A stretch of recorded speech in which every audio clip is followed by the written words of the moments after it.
Salut à tous les amis, c'est l'envers du manga, j'espère que vous allez bien. Bienvenue dans cette vidéo achat du mois d'août. N'hésitez pas à liker comme d'habitude, à partager cette vidéo, à vous abonner, activer la cloche pour louper aucune vidéo et à commenter surtout. J'adore vous lire, je vous lis avec beaucoup d'attention.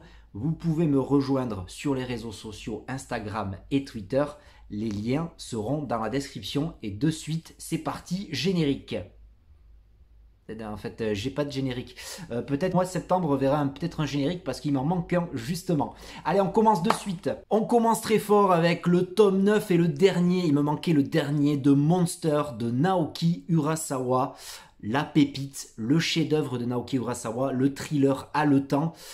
Si je commence à parler de Monster, la vidéo durera 1h30.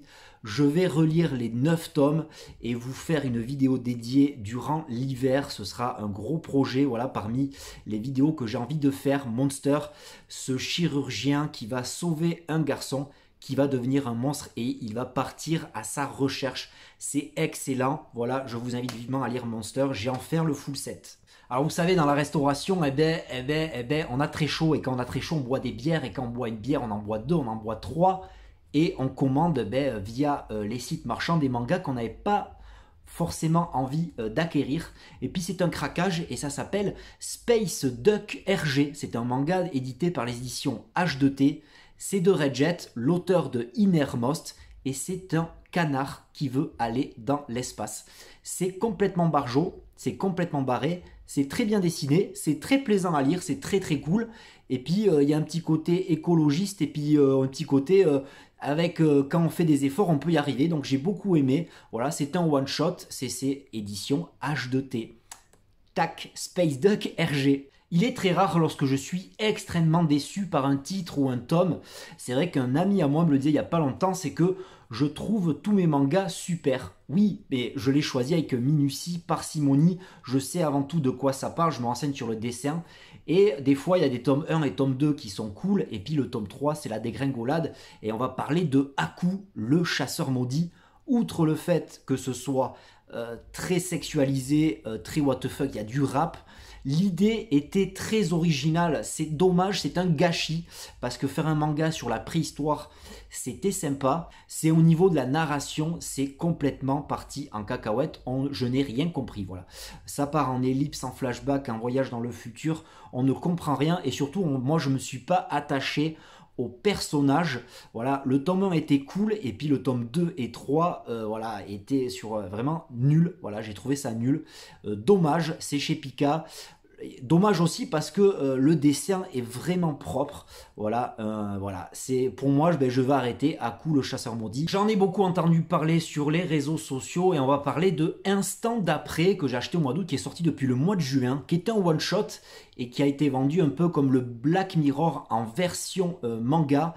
Et c'est l'impact des nouvelles technologies sur nos vies, voilà, sur la vie quotidienne de certains Japonais avec des applications qui sont pas si imaginaires que ça, et donc c'est des séries, c'est un one shot qui va rassembler plusieurs histoires courtes, un peu à la Black Mirror. J'ai bien aimé, mais le format du manga est assez réducteur. Black Mirror avec son côté, c'est une série télé, donc ça pouvait raconter plus de choses. C'est quand même sympa, surtout l'histoire avec le joueur de baseball que j'ai beaucoup aimé, un peu court. Le dessin assez, comment dire, assez épuré, voilà, me gêne un peu au début, mais ça va, c'est une lecture assez plaisante. Instant d'après de Daisuke Imai, aux éditions Komiku. Je traînais sur les réseaux sociaux et notamment sur Twitter et j'ai vu que Delcourt Tonkam annonçait la sortie du tome 2 de Ice Pig. Voilà, je ne connaissais pas du tout, mais la jaquette et le synopsis m'a beaucoup hypé, donc j'ai commandé le tome 1 et c'est l'histoire d'une société secrète criminelle, Farm, qui fait du trafic d'organes et de la vente d'esclaves au XXIe siècle. et 2 victimes, dont Ice Pig, une hackeuse très connue, très professionnelle dans le monde sous-marin de l'informatique, du web, va vouloir se venger et va faire équipe avec Vespa. Voilà, un jeune qui est un peu clochardisé, qui est un peu clochard, qui vit de boulot en boulot, et c'est le duo insolite entre les deux, et ils vont affronter cette grosse société. Le dessin est très cool, je vais vite me commander le tome 2, on en reparle très très vite. Autre duo insolite, la petite transition qui fait plaisir, avec Candy and Cigarettes, un duo insolite entre cette collégienne tueuse de sang-froid, qui va rechercher un peu des bribes de son passé. Elle est très froide, une tueuse, mais sans pitié. Et puis ce vieux flic à la retraite, voilà, qui a un petit-fils très malade et qui est à la recherche d'argent très rapidement et très facilement, et qui va faire équipe pour remplir des contrats, voilà, des meurtres. Et dans le tome 1, il s'attaquait aux Yakuza, aux truands. Et là, c'est très très bien parce qu'on s'attaque aux criminels en col blanc dans les hautes sphères économiques et politiques du Japon. Le dessin s'est amélioré en plus, c'est très très cool. La jaquette est très cool. On en reparle très vite, c'est de Tomonori Inoue, c'est chez Casterman. Ce n'est pas un manga, mais ça parle de manga. C'est le magazine Atom, voilà. C'est un trimestriel. C'est complètement fou furieux. J'apprends beaucoup de choses à chaque fois. Je l'ai à peine commencé.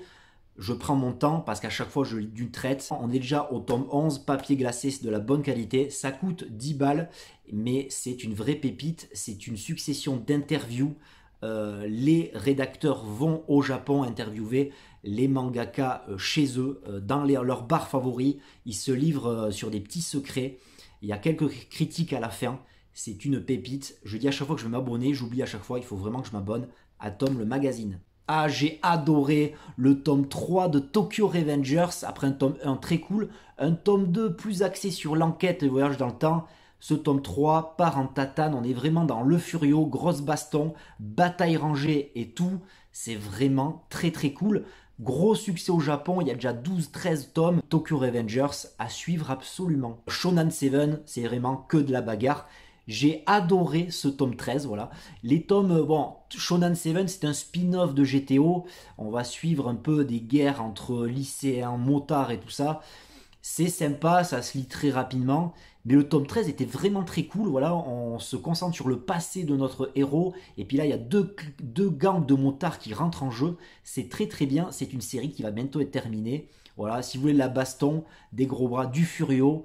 Là, il n'y a pas de voyage dans le temps, il n'y a pas d'idylle, il n'y a pas trop de petites amourettes, c'est que de la baston, c'est très sympa à lire. Et voilà mon dernier achat du mois d'août, et c'est le Perce-Neige. Voilà, le Perce-Neige de Omake Manga, la division manga de Omake Book, cette maison éditoriale qui produit des bouquins sur le monde geek et les jeux vidéo.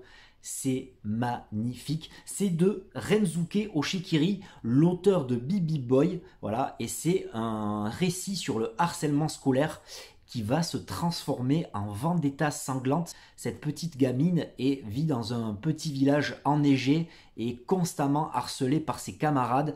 Je vous en dis pas plus. Je vais attendre la sortie du tome 2. Ce sera en 2 tomes, série terminée. 2 gros bouquins, c'est très très propre. Artistiquement, ça m'a limite traumatisé. Comment des collégiens peuvent faire ça? Ça existe. Le tome 2 sort le 5 septembre et je vous en reparle très très vite. J'ai adoré. Ce n'est pas un achat à proprement parler. C'était mon anniversaire le 29 août. Ma chérie m'a offert le manga Planète, voilà, de Makoto Yukimura. C'est vraiment un gros pavé. C'est très très lourd.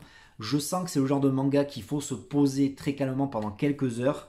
C'est l'auteur de Vinland Saga, c'est de la science-fiction, c'est très poétique. J'en ai beaucoup entendu parler. Voilà, Planète, on en reparle très très vite. Voilà, c'est terminé pour cette vidéo. J'espère qu'elle vous aura plu. N'hésitez pas, surtout pas, à commenter. Dites-moi ce que vous lisez en ce moment, qu'est-ce que vous avez acheté, à liker, à partager cette vidéo, à vous abonner, à activer la cloche. Les liens des réseaux sociaux seront dans la description. Il y aura beaucoup de sorties au mois de septembre. Il y a de gros projets qui arrivent sur la chaîne avant cette fin d'année. Il y a beaucoup d'achats, je vous montrerai plein de mangas. Je vous souhaite une très bonne rentrée pour ceux qui vont à l'école, pour ceux qui étaient en vacances. Je vous dis à très vite, à très bientôt. Ciao!